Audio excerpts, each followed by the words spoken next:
D'accord alors monsieur le ministre a rappelé que ni nag bi ñu la seet see nii jot nañu seetaanandoo man ak yow li nga xamante ni moom moo di discours bi mu nekk discours bi nga xamante ni nag at bu jot jiital réew mi da koy amal janoom ak ñi nga xamante ni ñoom ñoo di askanu Sénégal xaw nga ci cof tuuti sax ci bi ngeen nuyoo ci ba ngeen def say vœux mais d'abord ci sur la forme et dans l'ensemble ban jàngat nga am tey ci sortie bi est-ce que vous avez été satisfait est-ce que le président a répondu à vos attentes ci li nga xamante ni yaa ngi ko doon xaar ci biir discours. non mais bien sûr que non c'est-à-dire vœu rituel la moom deful vœu sax xam nga à la fin mën na wax je formule les vœux xam nga vœu c'est vendre du rêve boo xoolee le dernier discours de Macky Sall décembre 2023 bi muy dem si tu résumes le discours c'était nous sommes en train de passer du Sénégal indigent à un Sénégal émergent gëm la Sénégal ni fii lañ jóge woon ñi ngi dem fële loolu la ñuy xaati président de la République problème mu Sénégal bi ñu am boo xool le discours du président. mais wax na ko ndax nee na atub 2026 bi jàpp na ni sax mooy nekk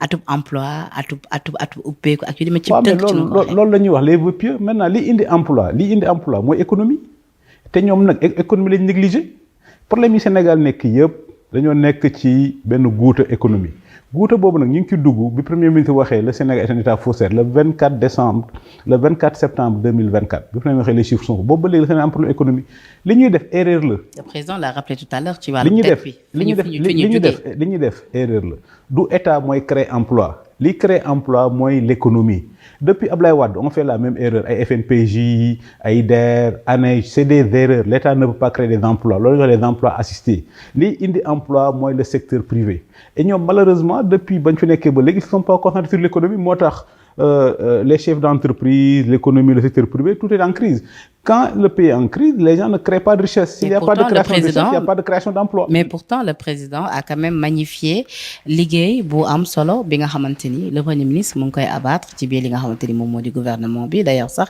boo seetaanee discours bi ñu bëri taxaw nañ ci boobu le point ci sant bu mu ko sant mais également jàpp na ni tamit liggéey bu am solo boobu tey ji tax na ba delluwaatal na Sénégal ci place bi nga xamante ni moom la mérito ci jamono bi nga xamante ni ñoom ñi ngi rappelé coowal dette bi ak yu ni mel mais peine de 2025 li ñu ci mën a jàpp 2025 la ñu gën a dab 2025 bii la ñu gën a dab Côte d'Ivoire surclassé ñu xam nga dafa am propagande ak littérature ñoom dañuy nekk ci littérature mais concrètement 2025 mooy année bi nga xam ne ba ñu am indépendance ba léegi ba Sénégal nekk Sénégal ba léegi 2025 la ñu Guinée Sékou Touré dab 2025 la ñu Côte d'Ivoire surclassé loolu mooy les chiffres non dañoo dellu ginnaaw dëkk bi dafa dellu ginnaaw xoolal 24 ak 31 décembre parce que li ñuy wax économie c'est la confiance ñoom ils n'ont pas su donner confiance aux Sénégalais bi ñu nekkee dans l'opposition ils avaient donné espoir aux Sénégalais mais nous sommes passés de l'espoir à la désillusion xoolal léegi dëkk bi ils ont tué l'économie ils ont arrêté le PTP ils ont mis des chefs d'entreprise en prison ils ont fait peur à tout le monde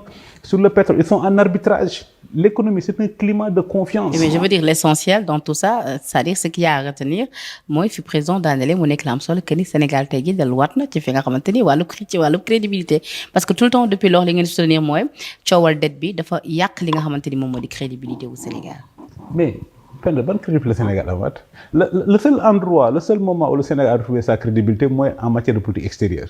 Depuis que Cheikh Niang est revenu, le Sénégal a trouvé ce qu'on appelle la diplomatie gros calibre. Nous ne sommes pas des opposants nihilistes. Comme dit Bob Marché, sans liberté de critique, il y a point de lutte flatteur. Le seul secteur où le Sénégal est en train de remonter, moi, la diplomatie et la politique extérieure. Dans tous les secteurs, le Sénégal a pris toute sa crédibilité. En matière internationale, le Sénégal est en arbitrage avec Woodside. Depuis 2 ans, le Sénégal est en conflit avec le FMI. Nous avons fait un forum sur l'investissement, invité les pays les plus pauvres. Burkina, Niger. Président tout à l'heure d'ailleurs magnifié na li nga xamante ni moom moo di forum bi il l'a rappelé dans son discours. mais kan forum bi ñan la ñu invité woon Niger Burkina ak Mali dëkk yi gën a ndóol ci àdduna bi mais man dama mas a wax ñun waruñoo xool foofu ñun dañoo war a xool pour nu ñuy dawee le Maroc wala l'Occident dëkk yooyu ñoom ñooñu doon roy mais boo defee forum sur l'investissement tu invites le premier ministre du Niger le premier ministre du Mali et du Burkina il insulte les investisseurs mais kan mooy ñëw fii.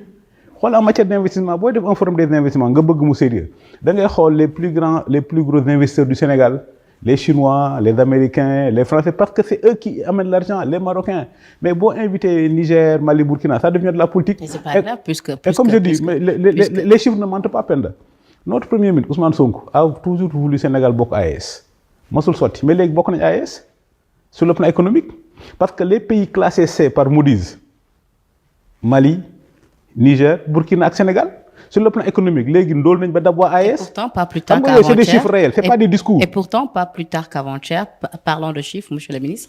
gis nañu ci ay journaux yu xëy titré li nga xamante ni ñoom jàppee nañ sax que mooy record bi nga xamante ni le PM battre na ko à travers 1579 milliards yi nga xamante ni mobilisé na ko sans pour autant am ci li nga xamante ni moom moo di soutien au FMI. à travers l'appel à l'épargne. mais Penda dëkk bu sérieux dafa mel ni yow c'est-à-dire état dafa mel ni maag yow. L'État a des revenus et des dépenses. Mais Penda, tu penses qu'un État émergent se glorifie de s'endetter? Que oui, on a mobilisé lebna leba. Tu crois que c'est gloire là?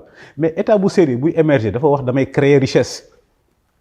Lebna fi, lebna fele sul buki. Mais ñaka xam baxul. Xam nga État du Sénégal fol tout le temps. Est-ce que ñun war nañu ndamlo que dañuy sul buki fu nek leb nañ fa? Mais boy wër di leb fu nek nga lefa di nga dem ba finalement doto am fo lebati. Et fa le Sénégal jëm. Comment un État peut se glorifier de l'endettement? Comment un État peut se glorifier que oui, leb naa fu nekk? Au contraire, ou bien tu t'endettes ou bien tu crées la richesse. Maintenant, l'économie, c'est la création de la richesse. Et ñoom loolu lañ deful. Comment on peut se glorifier d'être endetté? Nit normal nooy glorifier oui man leb naa fu nekk. Au contraire, tu te glorifies que leb naa, investir naa, fay naa sama bor, ba léegi je suis autonome. Mais wër di leb du ndamu Sénégal. Nous avons mobilisé temps parce que comme nous avons dit en économie et en finance, le crédit est une anticipation sur des recettes. La dette est une anticipation sur des recettes. L'économie, un pays dédié quand l'État crée la richesse. Maintenant, l'État ne crée pas la richesse. L'État crée les conditions pour que les entreprises créent la richesse, pour que les investisseurs étrangers créent la richesse. Il faut juger l'État du Sénégal. Et il faut juger l'État du Sénégal. La note est 0. Et tu vois le peut-être yaa ngi koy rappelé sànq daf ñu permettre en même temps ñu laalaale ci rétro bi dafa ñu ñëwaat ba tey ci li nga xamante ni moom moo di discours bi parce que souvent sa analyse daf ñuy permettre ñu duggaat ci li nga xamante ni moom moo di rétro bi yaa ngi koy wax léegi ci wàllu dette coowal dette bi tamit dafa bokkoon lu fës lool ci li nga xamante ni moom moo di atum 2025 bi nga xamante ni génn nañ ko ak également réplique biñ ci sentir biñ ci gis ñëpp plus tard à travers les avocats du président Macky Sall yi nga xamante ni bi ñu ñëwee face aux Sénégalais déploré nañ le fait que bi ñu ñëwee laajte nañ li nga xamante ni moom moo di rapport yi pour mun cee sukkandiku pour mun a xam fan la ñuy dut baaraam mais yooyu la rapport sax pour ñu jot ci daanaka dafa nekk waaw mooy jëloo ñoom xam nga dafa am àdduna dafa am slogan wala fi dañuy wax lu waay du wuyoo da koy nuroo mënoo woote jubal jubanti mënoo woote transparence pare bëgg woote transparence pare bu joxe rapport li Sénégalais yi war a bañ a fàtte loo xam ne kenn waru ko fàtte. Sénégal problème yi ñu am yëpp guute gi ñu dugg yëpp Ousmane Sonko ñu kindeel ba mu toogee jàkkaarloog àdduna bi ni les chiffres sont faux problème mu Sénégal foofu la commencé. ba léegi il avait aussi promis de gouverner en toute transparence. mais xam nga transparence du une transparence. Donc, je veux dire dans ce cas-là s'il trouve une dette. normal qui communique là-dessus. boo bëggee transparence kay bu ñu la laajee rapport joxe rapport yi xam nga loolu mooy transparence. loolu tamit dëgg la waaw mooy ñëw nii waaye kii moom xam nga ne moom dafa am problème ak rapport affaire dette bi ba léegi nangul joxe rapport yi beneen affaire Mame Mbaye Niang bi ma waxoon am na rapport baa ngi nii ba léegi kenn génnewul rapport bi. xam nga mais certainement ci rapport yooyu mooy élément yu yees yi nga xamante ni avocat yi nee nañ ci lañ compter sukkandiku pour ubbiwaat boobu les dossiers. waaw déedéet mais bu gisee day kese li may wax xam nga ñàkk a xam baaxul bon mën na nekk premier ministre du Sénégal. Mame Mbaye qui annonce également tamit une autre plainte. problème yi ñu am yëpp. Mame Mbaye qui ne lâche pas l'affaire. fii ba 2029 problème économie yi ñu am yëpp foofu lay déparé parce que l'économie c'est du sérieux damay wax souvent Roosevelt dafa régler problème mu crise États-Unis 1929 avec benn discours situation bi catastrophique na lool métti na mais n'oubliez jamais que nous sommes les États-Unis d'Amérique nous sommes un grand peuple on va s'en sortir xaalis bi ngeen jënd seen kër parce que wóor leen banque yi suba delloo leen ko à la banque le lendemain tous les Américains ont retourné l'argent à la banque l'économie est repartie loolu la ñu xaar ci homme d'État loolu la ñu xaar ci leader Mahathir noonu la def ba développer Malaisie bi mu ñëwee Malaisie da leen xas ni leen way nous sommes des Malais et des musulmans en 1965 ñu dàq Singapour parce que ñoom ay chinois lañ ay ndóol lañ ngeen gëm ni ay jullit ngeen seen religion moo gën ci religion yi mais tey ji bu ngeen xoolee yéen Malais yéen a gën a ndóol fouettez l'orgueil des Malais fouettez seen orgueil yi en 20 ans la Malaisie a émergé Deng Xiaoping bi mu ñëwee Deng Xiaoping ces politiques ont sorti 800 millions de Chinois de la pauvreté. Da leen gëmloo oui on a été victime de la colonisation, on a été victime des traités inéquitables, on a été victime d'un siècle d'humiliation. Maintenant pour loolu bañ a amaat on a compris que le débat, la force, le racisme là, il est économique. Donc il faut qu'on s'en assure dans l'économie. Et Deng Xiaoping a fait émerger la Chine. Donc dans l'histoire, da ngay gis nit koo xam ni day jouer un rôle positif dans l'histoire. Mais malheureusement, notre premier ministre nag depuis qu'il a dit les chiffres sont faux, l'histoire retiendra que c'est lui qui nous a amené dans le gouffre économique. Te gouffre boobu ba léegi génn guñ ci. Comme ni ma doon wax, ou bien xamul, ou bien dafa xamul dara, ou bien il est incompétent.